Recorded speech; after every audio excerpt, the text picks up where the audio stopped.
In the past few months, I've been going back to the PS2 and I've been finding back the joy of playing games in a simple way, or I should say in a more simple way. What I mean by that is no trophies, no achievements, no online features of any kind, always in my face. I mean, we all know how the PS5 and the Xbox One UI look like.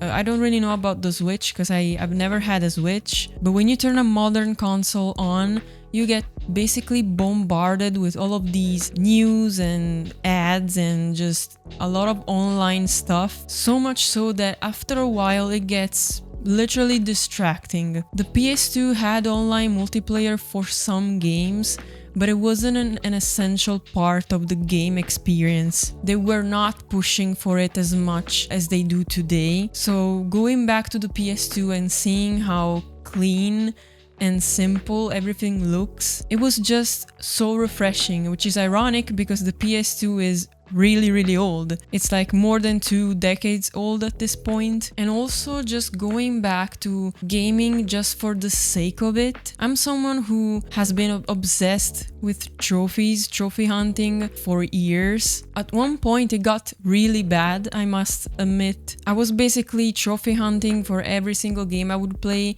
and that kinda ruined the experience. Then I kinda realized that it wasn't the right way, at least for me, to play games, and I stopped. Now I am more chill about trophies. I still hunt them from time to time if I really like a game, but this kind of problems just didn't exist back then because the only thing you had to do with your console was just play games on it. So knowing that I can turn on my PS2 and the only thing I'm gonna do with it is just play a game. I don't know, it might sound insane, but it's genuinely just mind-blowing today. As I said, you can do so many things on a console nowadays. You can chat with your friends, you can download apps, you can do so much stuff that sometimes all of it just becomes overwhelming. How many times do you turn your console on and just stare at the screen or just browse around and then realize you just wasted like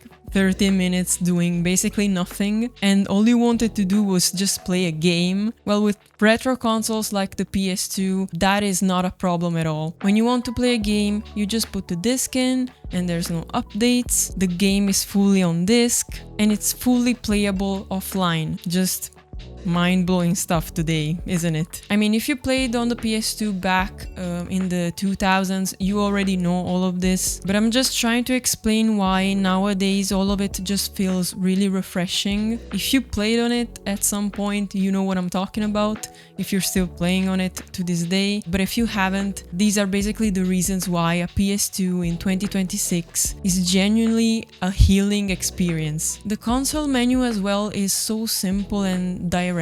You basically only have the system settings and the browser option, which you can use to check your memory card saves and boot up your discs. And by the way, you can boot up both DVDs and CDs, and that shouldn't be mind-blowing, but today on a PS5, you cannot boot up a CD. If you want to listen to music, for example, you just cannot do it. The PS5 doesn't support CDs. So back then you basically had PS2 games, both on DVD, like this copy of Spider-Man 2, if you can see it right here, it says DVD, or on CD, like this copy of Crash Bandicoot, The Wrath of Cortex, it's on CD, which you can see, I think, right here. And the difference was basically that the CDs had this blue color or purple color, which was actually really cool, to be honest. And the DVDs had the normal silver reflection. By the way, yes, my Spider-Man 2 disc is very scratched, but it still works somehow. And honestly, I have a lot of scratched games on the PS2 that still work. But yeah, basically you could listen to music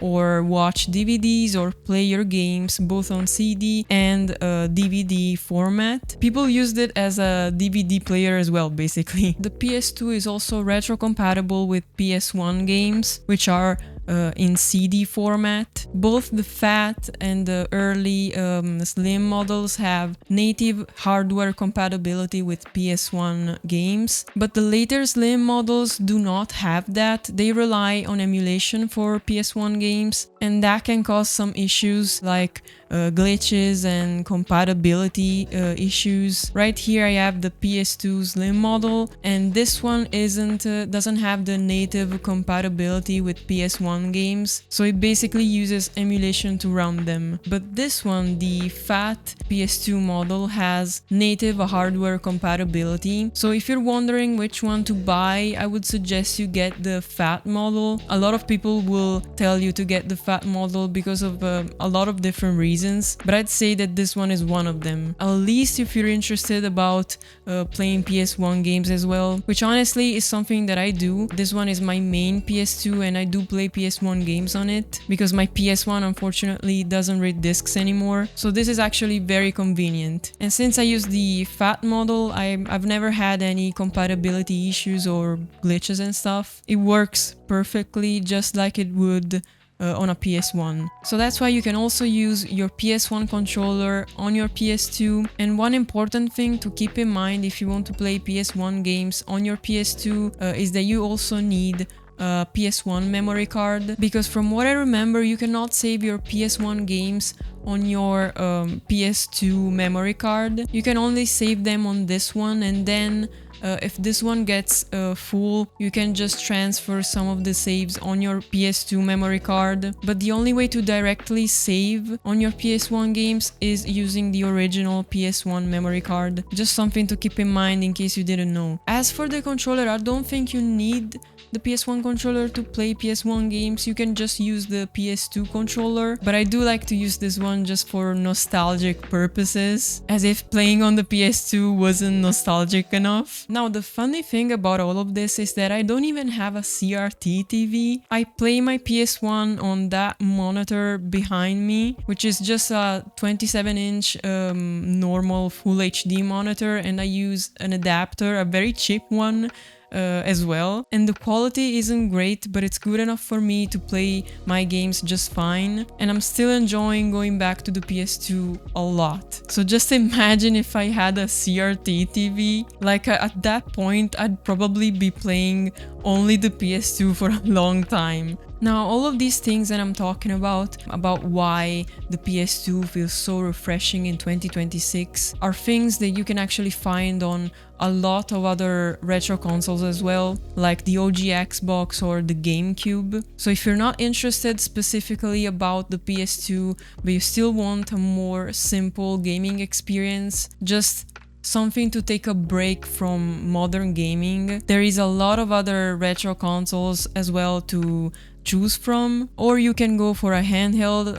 I'm still playing on my PSP to this day and I still love it a lot. I'm talking about all of this to say something that might resonate with you, and that is, if you're feeling stuck, if you're feeling like gaming just hasn't been fun, hasn't been bringing you joy lately, then one thing you can do is you can try to go retro. Try to pick up an older gen console you might have stored away somewhere, maybe in your parents' house or something. Or if you feel like you might enjoy one of these older consoles and you don't own it, then do your research about which one might be the best option for you. You can find some of them for really good prices for their value at this point, like the PS1 and the PS2. I've seen some PS1 consoles going for like 20, 30, 40 bucks, which is an amazing price, and it might just be what you need to find your love for gaming back again. The games I've been personally playing on my PS2 lately have been Spider-Man 1.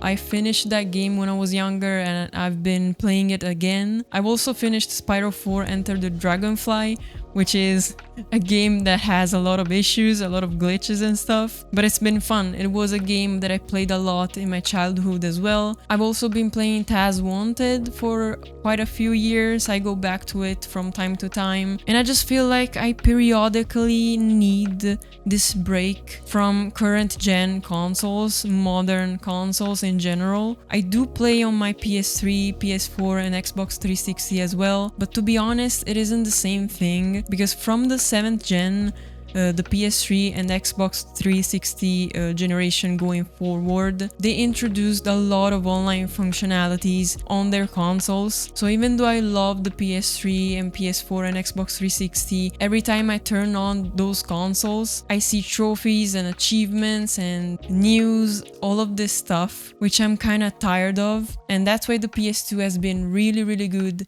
at making me enjoy video games again in a more, as I said, more simple and just kind of laid back way, which I honestly really needed. And so doing this might help you as well. So I hope you enjoyed this simple PS2 appreciation video. I do like to go back to older consoles and play on them and appreciate them for what they were, because I do feel like we have kind of lost something since online functionalities have been introduced in such a heavy way. As I said, from the 7th generation going forward, especially with the PS4 and Xbox One, and of course with the PS5 and with the PS6 when that one will come out. That feeling of buying a console for one simple reason, and that is to play games, not having to worry about anything else, buying physical games and just putting them in the console knowing that they will work just fine, unless they're super scratched and broken, of course. All of these simple things I miss so much. So if that's the case with you as well,